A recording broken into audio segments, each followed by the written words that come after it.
ang pinakikiusap lamang natin sa pambansang pulisya. Sir, Sa sir. kanilang, Dito. Hindi, ganito po, sir. Sir, akit ka dito sa stage, dito tayo mag-usap. Okay ba yun? Dito sa stage, dito tayo, sir.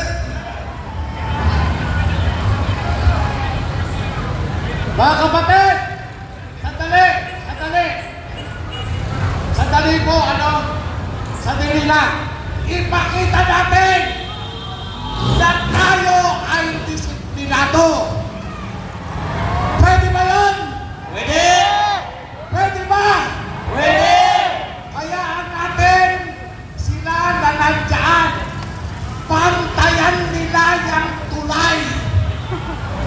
Tayo, maglalabas tayo ng ating mga hinaing, ng ating mga damdamin, kung saan ang ating minamahal na dating Pangulo ay tinukot at dinala sa Netherlands. Wala pong masama sa mga ginagawa natin. Walang masama.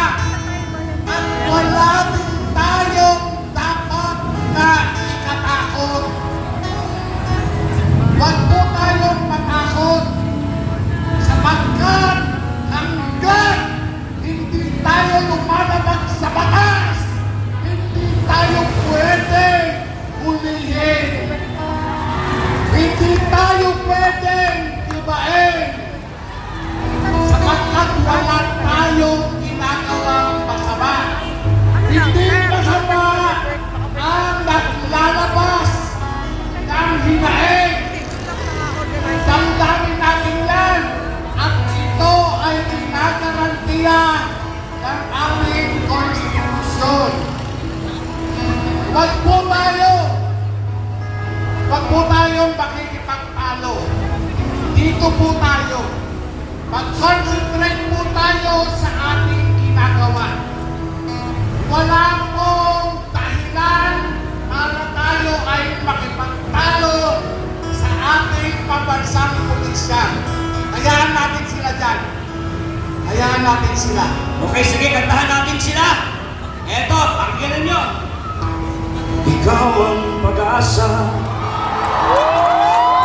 Sa'yo ang ligaya. Pakinggan ang effects.